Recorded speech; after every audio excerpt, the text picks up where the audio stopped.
성부와 성자와 성령의 이름으로 말씀드립니다.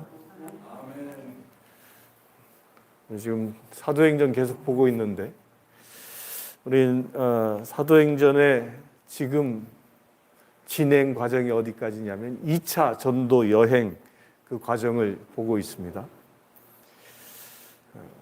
사도 바울이 총 그 일생 동안 몇 번 전도 여행을 갔습니까? 몇 번? 3번 가르쳐주잖아요. 3번 전도 여행 중에 지금 우리가 보고 있는 건 2차입니다. 그런데 이 사도 바울의 이 전도 여행에는 3차례에 걸쳐서 전도 여행을 하는 데에서는요, 크게 4가지의 그 원칙을 가지고 사도 바울은 전도합니다. 그 첫 번째 원칙이 뭐냐? 첫 번째는 핍박을 받으면 그 핍박에 항거하지 않고 그 핍박을 받는 순간 어떻게 떠난다는 거예요. 그 지역을 떠납니다. 이 사도 바울의 이 전도 방법은요, 우리 가운데에서도 우리의 삶 가운데도 진리가 있습니다. 곧 무엇을 얘기하냐면요, 핍박이 있으면 뭐 한다? 핍박이 있으면 뭐 한다? 그 자리에서 떠나라라는 신호라는 겁니다. 그런데 핍박을 당하면 대부분의 사람들이 핍박을 당하면 어떻게 합니까? 그 핍박에 대하여 억울함을 호소하려고 합니다. 나 억울해! 그 억울함으로 항변합니다. 그 자리에 머물렀어요. 그리하여 뭐예요? 자기 자신이 올바름을, 정의로운 사람임을 증명하려고, 나타내려고 합니다. 우리가 받은 그 인격적인 그런 손상이 있다면 그것을 보상받고자 하는 것이 우리 사람들이 가지고 있는 본성이기 때문입니다. 그래서 사람들은요, 자기가 어떤 억울함을 당하고 그것이 회복되지 아니하면 그 억울한 일이라고 증명되지 않음으로 인해서 못합니다. 소갈이합니다. 마음이 상합니다. 그리고 분통해합니다. 그러나 사도 바울은요, 자기가 하나님의 그 명령을 가지고 의로운 일을 했음에도 불구하고 핍박을 당하면 어떻게 해요? 바로 새로운 곳을 향하여 전도여행을 떠난다는 거예요. 미련을 두지 않는다라는 거예요.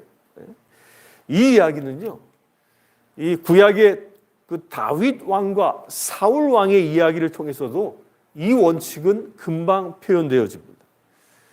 이 다윗이라는 이 소년이 나중에 위대한 왕으로 될 수 있었던 가장 큰 이유가 있었습니다. 그것은요, 다윗은 사울 밑에 들어가서 궁중 생활을 시작하죠. 그러나 궁중 생활하는 가운데 사울 왕이 다윗을 질투하기 시작합니다. 심지어는 미워합니다. 증오합니다. 그래서 사울 왕은 신하들이 보는 앞에서 다윗을 향해 창을 집어서 던지기까지 합니다. 그러나 다윗은 어떻게 합니까? 슬쩍 피합니다. 그리고 그 자리를 떠납니다.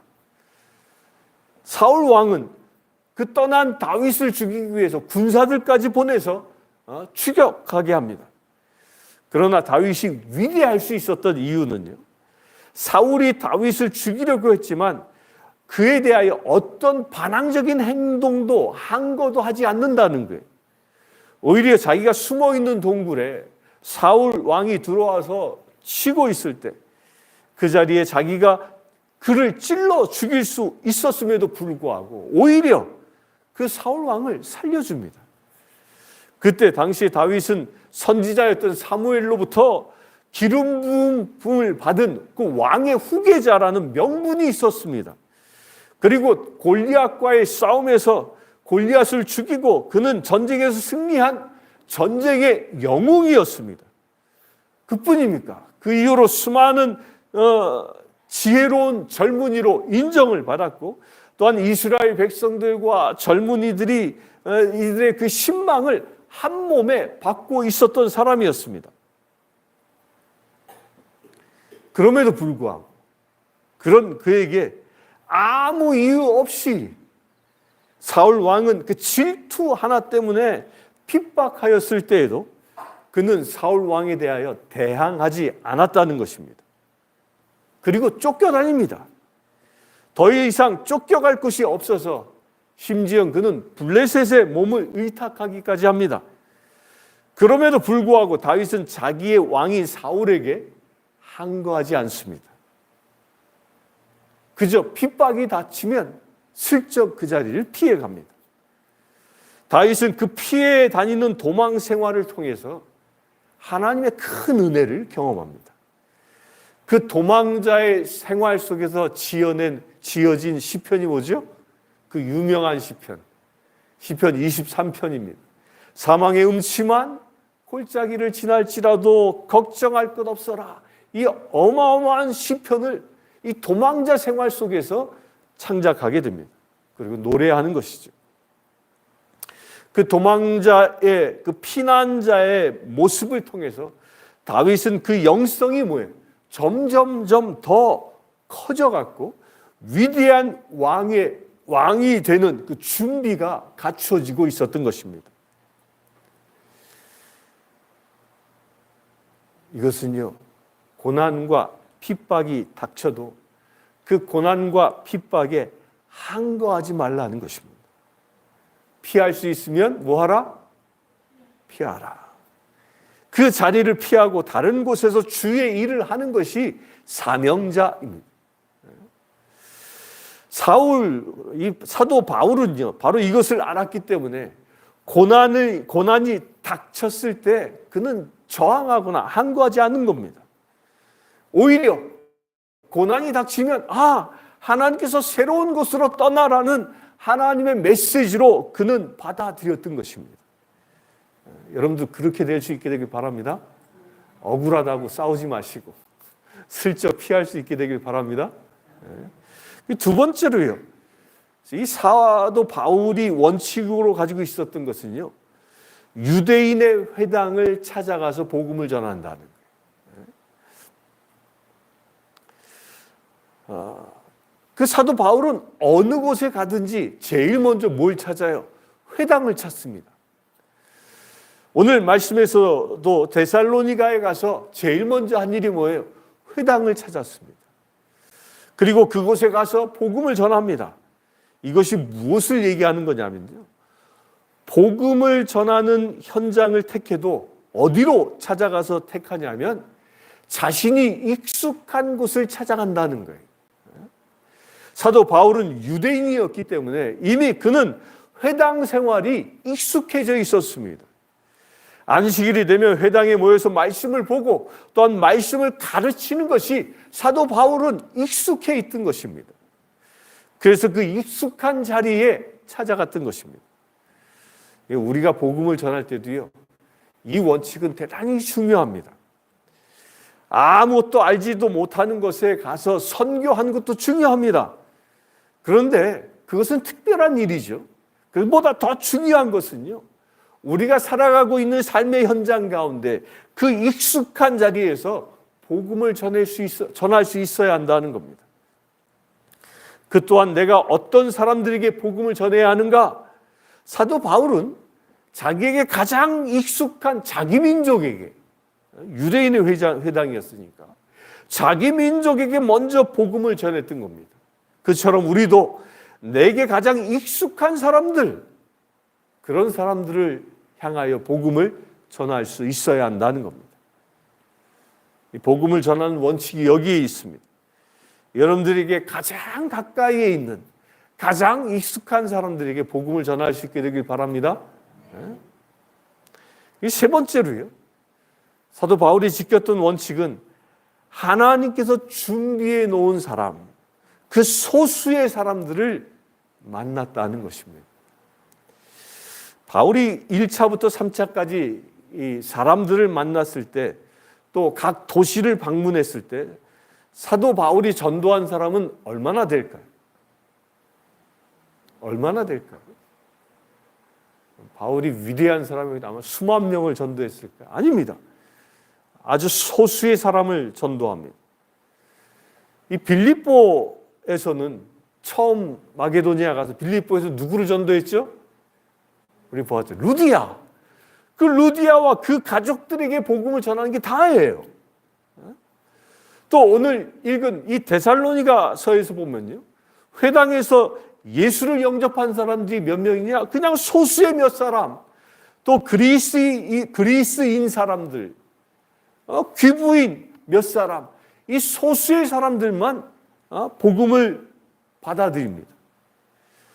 바울이 이 복음을 전한 곳에는요, 사람들이 구름대처럼 몰려오고 예수를 그런 전한 사건들은 한 번도 없었습니다. 이상하지 않습니까? 초대교회에 보면 베드로가 예루살렘 거리에 나가서 복음을 전했을 때 처음 복음을 전하니까 몇 명이 돌아와요? 3,000명이 돌아오지 않습니까? 그런 역사가 초대교회에 일어났음에도 불구하고 아주 이상하리 많지 사도 바울이 복음을 전하는 현장에는 사람들이 구름대처럼 몰려드는 이런 사건들은 사도행전에 보면 단 한 번도 일어나지 않습니다. 그 지역에 그저 소수의 몇몇 사람들이 예수를 영접하고요, 하나님의 자녀가 되는 사건들이 일어났음을 기록합니다. 이거 대단히 중요한 포인트인데요. 우리가 복음을 전할 때 우리는 어떤 사람들에게 복음을 전하는가? 내가 예수를 소개할 때 예수를 영접한 사람들은 어떤 사람들인가? 바로 그 사람이 하나님께서 나에게 붙여주신, 복음을 전하기 위하여 붙여주신 하나님이 선택한 사람이다라는 것을 믿으시길 바랍니다. 사람이 많고 적음이 중요한 게 아니라는 거예요. 그래서 우리가 복음을 전할 때는 주님이 예비하신 사람인지 아닌지를 구분할 수 있는 영적인 눈이 필요합니다. 그런데 사도 바울이 이 도시 곳곳을 다니면서 소수의 사람들을 전도했는데 이 소수의 사람들을 전도한 그 결과가 어떠했을까요? 아주 놀라운 결과를 만들어냅니다. 사도 바울은 복음을 전하는데 원칙이 한 곳에서 그냥 서너 명, 아니 그 소수의 사람들에게 전도했습니다. 그리고 그들을 철저히 복음화시킵니다. 그리고 나서 어떻게 합니까? 다른 곳으로 떠나갔습니다. 그들은 이 사도 바울 일행은 소아시아 지역과 지중해 연안을 고루고루 다니면서 복음을 전했습니다. 곧 사도 바울은 한 지역의 수많은 군중을 향하여 복음을 전하고 그 수많은 사람들을 바라본 게 아니고요. 사도 바울은 무엇을 보았냐면 지역을 본 겁니다. 로마라는 그 지역, 그 세계를 바라본 것입니다. 로마 세계, 로마 제국, 그 로마 제국을 사도 바울은 품고 복음을 전한 것입니다. 그래서 로마 제국을 복음화시키기 위해서 사도 바울은 로마 지역의 그 각 지역을 골고루 방문하게 되고 지역을 방문하면서 그 지역의 사람들을 소수일지라도 그들을 양성하기 시작했던 겁니다. 이것이 사도 바울이 품었던 비전입니다. 이것은 또한 사도 바울의 전도 원칙인 것입니다. 비록 작지만 각 지역마다 하나님의 사람들을 양육해내는 것, 이것이 전도의 가장 큰 핵심이었다는 겁니다. 이렇게 복음의 씨앗이 뿌려진 그 결과가 어떠했습니까? 313년 콘스탄틴 대제가 밀라노 대칙령을 선포합니다. 그래서 기독교가 로마 사회에서 공인되어지는 열매를 맺게 된 것입니다. 이것이 무엇을 통해 가능한 것이라고요? 사도 바울이 로마를 품었기 때문입니다. 이 결과는 기독교가 공인되어진 이 결과는요, 그냥 어느 날 갑자기 한 황제가 예수님을 영접하고 갑자기 온 로마의 법령을 선포했던 그런 이벤트로 만들어진 것이 아니라는 거예요. 그 300년 동안요, 로마 지역의 그리스도인들은 바울이 뿌려놓은 그 씨앗의 그 사람들은요, 로마 전역으로 흩어지기 시작했습니다. 그래야 그 사람들이 가는 곳곳마다 사도 바울이 전도한 것처럼 예수를 영접하는 사람들이 생겨나기 시작했던 겁니다. 그래서 저들이 점점 확대되어지게 됐고요. 로마 전역이 복음화되어지고 그들에게 수많은 사람들이 로마 시민들 가운데 하나님의 자녀가 되는 역사들이 일어났던 것입니다. 그런데 로마의 역사를 보면요, 이 콘스탄틴 대제가 집권하기 이전까지는 무슨 시대였어요? 기독교 박해 시대였습니다. 엄청난 박해를 당했죠. 그런데 그렇게 박해를 하는 가운데에서도요, 참 아이러니컬하게도 그 박해의 시점에서도요, 로마의 귀족들은 자기가 이 며느리를 맞이할 때 며느리 후보 1등감이 누군지 아셨어요? 기독교를 박해하는 그 시점에 1등 며느리감이 누구였냐면 기독교인이었습니다. 기독교인 그 딸을 며느리로 만든 게 1등이에요. 1등 며느리. 왜 그랬을까요? 박해를 받는 가운데서도 왜 기독교인을 며느리로 맡기를 원했을까요? 그때 당시는요, 로마 사회는 그 가정은 로마 사회의 그 가정은 파괴되어 가고 있었다고 합니다. 이 성적인 문란으로 인해서 가정이 어려워지고 파괴되어졌습니다.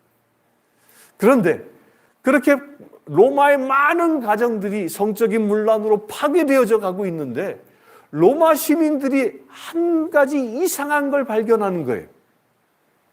보통 대부분의 로마 가정들은 이혼하고 파멸에 이르는데 오직 기독교인 가정만 행복을 유지하더라는 거예요. 박해 가운데서도. 그 기독교인 가정은요, 부부간의 관계가 바로 서 있고 그 가정에는 행복이 넘쳐나더라는 거예요. 그래서 로마인들은 자기 가정을 지키기 위해서 우리도 기독교인 여인을 며느리로 맞이하면 가능하겠다라는 생각을 하기 시작한 겁니다. 그래서 이것이 콘스탄틴 대제 때에 이르러서는요, 로마의 전 귀족 사회에서 이 원칙이 보편화되어진 것입니다. 그래서 콘스탄틴 대제의 엄마가 누구였어요? 기독교인이었던 거예요. 이렇게 하나님의 나라에 하나님의 백성들이 온 로마 제국을 뒤덮을 수 있었던 이유는요, 이렇게 소수의 사람을 소중히 여기고 그 소수의 사람들을 각 지역마다 그들이 가서 거듭난 삶을 살아가면서 자신의 주변 사람들에게 선한 영향력을 끼쳤기 때문입니다. 이 선한 영향력들이 로마 사회를 기독교 국가로 만드는 놀라운 역사를 일으킨 것입니다. 그리고 사도 바울의 네 번째 특징이 있는데요, 전도한 지역에 머무는 날짜는 그리 길지 않다는 거예요. 상당히 짧습니다. 오늘 말씀에서도요, 사도 바울이 데살로니가에 몇 주간 머물렀냐면 세 안식일 그랬는데 이게 3주간 머물렀다라는 얘기예요. 보통 보면 사도 바울은 한 달 정도 머뭅니다. 그렇게 한 달 정도 머물러 복음을 전하고 핍박이 일어나면 어떻게 해요? 다른 곳으로 슬쩍 떠납니다. 여기 이렇게 짧게 머물렀던 이유가 한 가지 있습니다. 사도 바울은요, 그렇게 짧게 머물러 있으면서 자기의 아성을 그 지역에 구축하지 않는다는 거예요. 한 곳에 오래 머물면서 교회를 건듯하게 짓는다거나 어떤 교회의 틀을 만드는 제도를 세운다거나 이런 데는 관심이 없었던 겁니다. 사도 바울의 관심은요, 오직 한 영혼에게만 있었던 것입니다. 그래서 믿지 않는 사람들이, 불신자들이 예수 그리스도를 영접하고 말씀으로 양육되어지면 미련 없이 다른 곳으로 떠났던 것입니다. 그리고 돌아오는 길에 잠시 들려서 신앙이 잘 성장하고 있는지 확인할 뿐이었습니다. 그런데 보통 사람들은요, 사람들이 가지고 있는 욕심 중에 하나가 성취욕이라는 게 있어요. 성취욕. 그래서 한 곳에 머물면서 아주 근사한 투자를 하고요. 수천 명의 사람들이 모여서 수만 명의 사람들이 모여서 목회도 하고 뭐 이런 꿈들을 갖고 살아갑니다. 그러나 이 사도 바울은 이런 자기 성취욕에 의한 꿈을 갖지 않는다는 것입니다. 자기의 사람을 만드는 것보다 세계를 구원하고자 하는 그 세계를 품는, 로마 세계를 품는 이런 선교사의 사명을 가지고 있었던 사람이 바로 사도 바울이었습니다.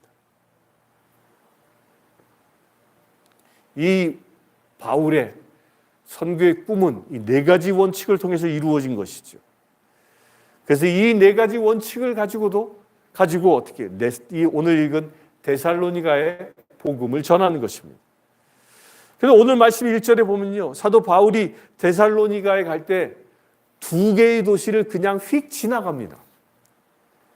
암비볼라와 아볼로니아라는 이 도시를 말씀에 보면 그냥 지나쳤다라고 기록합니다. 그런데 왜 이 두 도시는 그냥 지나쳤을까요? 그 도시에 사람이 없었겠습니까? 아닙니다. 당시에 꽤 큰 도시였습니다. 그런데 왜 그 두 도시는 그냥 쓱 지나가서 데살로니카로 직행했을까요? 여기서 우리가 발견할 수 있는 사도 바울의 그 원칙이 하나 있습니다. 이 데살로니가라는 이 도시는요, 마게도니아의 그 항구 도시였고요, 굉장히 번창한 도시였습니다. 그 사람들이 많이 모이는 왕래가 빈번한 그런 곳이었습니다. 또한 그곳에는 사람들이 많은 곳이었기 때문에 유대인들 또한 많이 거주하고 있었던 곳이었습니다. 바로 그곳을 향하여 갔다는 것입니다. 자기가 익숙한 사람들을 찾아갔던 것이죠. 그런데 그곳에 어떻게 갑니까?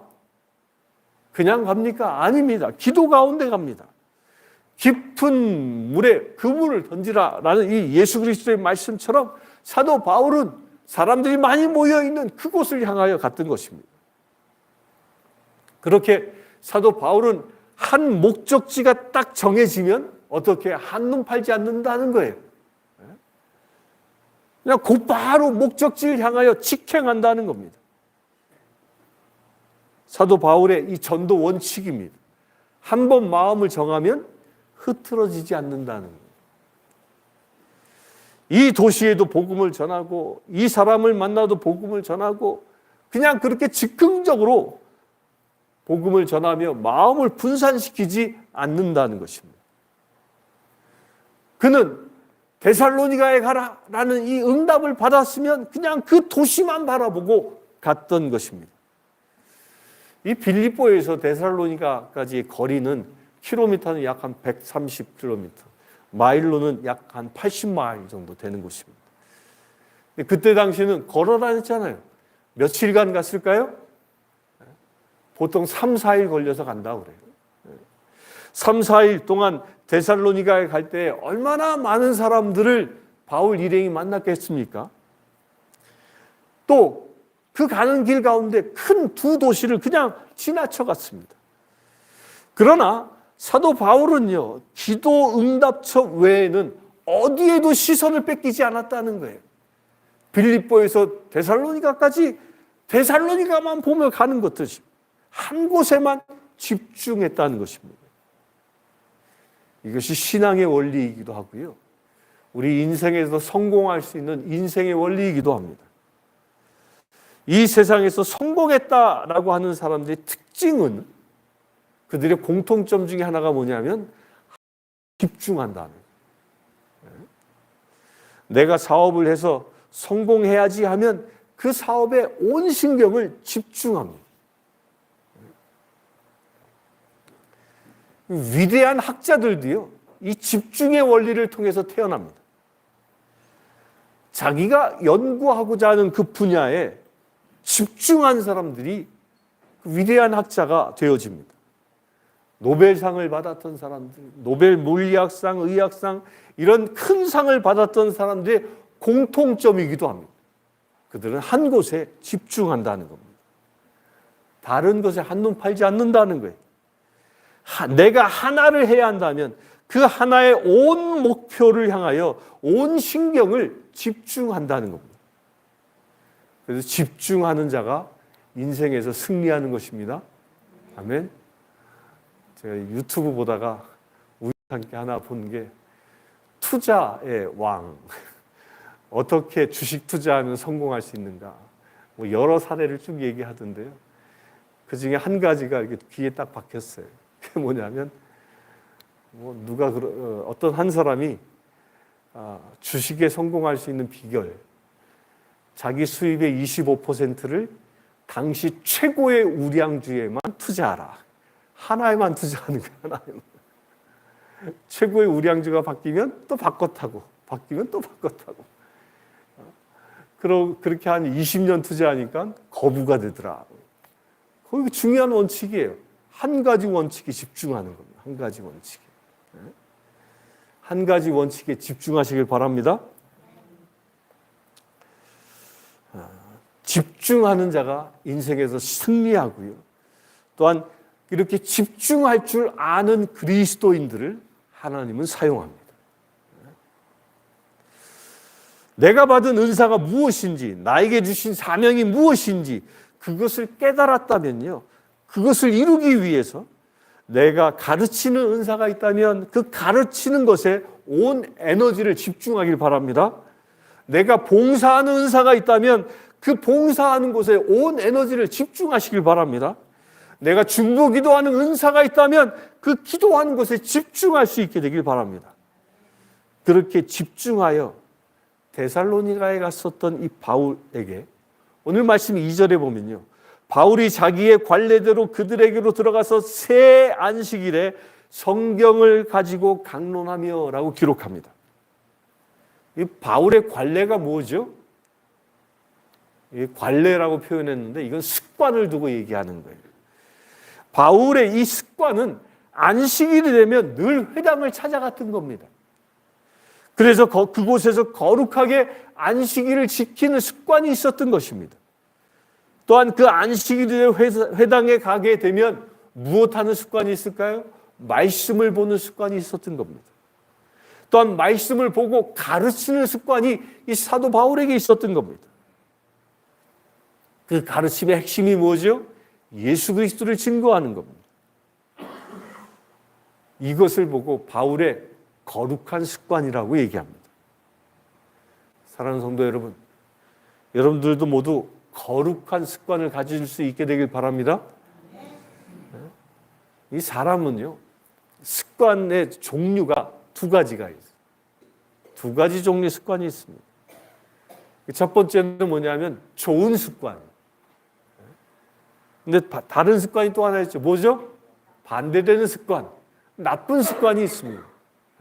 습관을 크게 나눈 두 가지. 좋은 습관, 나쁜 습관.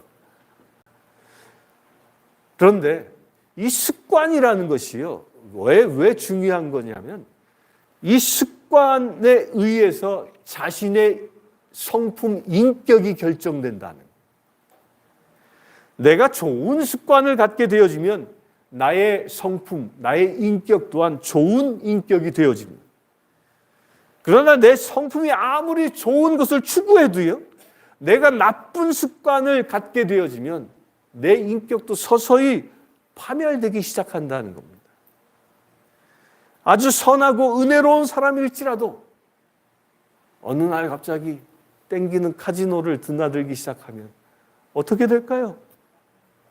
그 사람은 어느 순간 도박에 중독되어지고요, 그 인생이 파멸에 이르게 되는 겁니다. 나쁜 습관은 인격을 파멸시키나 좋은 습관을 들인 사람은요, 하나님의 영광을 드러내는 것입니다. 우리 모두 좋은 습관을 가지시길 바랍니다. 거룩한 이 습관을 따라서 사도 바울은 뭐 했습니까? 복음을 전했습니다. 그런데 이 거룩한 습관을 가진 바울을 시기 질투하는 사람들이 나타납니다. 5절에 보면 이 시기한 사람들이 누구예요? 유대인들이라고 했습니다. 그런데 무엇을 시기했을까요? 사도 바울의 설교를 듣고 감화를 받아서 변화되어진 사람들이 어느 순간 보니까 바울을 따르기 시작합니다. 그 사람들이 바울을 추종하기 시작하니까 자기를 따랐던 사람들이 바울과 신라를 따름으로 인해서 자기 자신들이 인기를 빼앗겼다라고 생각하게 됐고, 그로 인해서 시기하게 된 겁니다. 시기로 인해서 바울과 신라를 박해했던 겁니다. 이 시기와 질투는요, 하나님이 주신 영광을 가리게 만듭니다. 그런데 이 시기와 질투는요, 그 뿌리가 어디에서부터 올까요? 무엇 때문에 시기 질투할까요? 그것은 열등감이라고 얘기합니다. 어떤 학자가 이런 통계를 주장하더라고요. 전 세계에 살고 있는 이 80억 명의 사람들 가운데 무려 95%의 사람들이 열등감 속에서 살아간다는 거예요. 이 통계 기준을 여러분들에게 적용하면 여기 앉아 계신 분들의 95%가 열등감이 있다는 거예요. 열등감. 배우지 못한 사람들은 그 못 배운 것에 대한 한이 열등감으로 있어요. 재산이 없어 가난한 사람들은요, 이 가난함에 대한 열등감이 있습니다.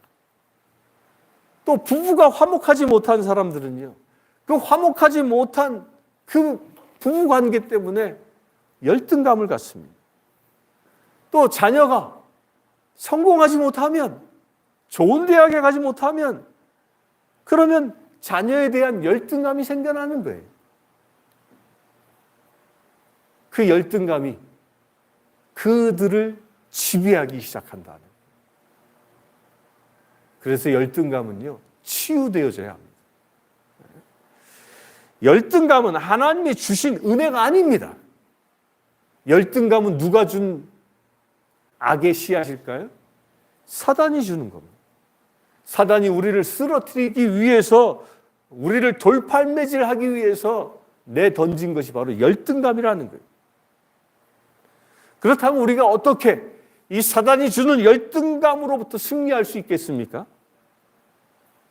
이것은 온 세상의 만물의 창조자이신 그 예수 그리스도께서 지금 성령의 영으로 우리 안에 임하여 계십니다. 이제 그리하여 내가 산 것이 아니라 주의 영이 내 안에 사는데, 그 세상의 주인 되신 그분이 내 안에 살고 계신다는 이 믿음의 확신이 있으면 열등감은 사라지는 것입니다. 그런 믿음의 확신을 가지시길 바랍니다. 내가 산 것이 아니라 누가 산 것이라고요? 예수 그리스도가. 그렇게 사단이 던져준 열등감에 사로잡혀 있었던 이 불량배들은 하나님의 사람을 붙잡아 넣으려고 합니다. 그 열등감이 시기 질투하게 해서 하나님의 사람들을 체포하려 합니다. 곧 이 시기 질투는, 이 열등감은요, 사람을 죽일 수 있다라는 것입니다. 그래서 우리 교회 안에서는요, 이 시기 질투라는 것은 아예 뿌리 내리지 못하도록, 발도 디디지 못하도록 없애버려야 하는 것입니다. 네? 여러분들 안에 시기 질투가 일어납니까? 예수 이름으로 물리치시길 바랍니다. 네? 왜? 그 시기 질투는 누가 주는 것이기 때문에, 사탄이 주는 것이기 때문에. 내 안에 시기 질투가 일어나면 그건 누구의 소리? 사탄의 소리라고 알아들을 수 있어야 합니다.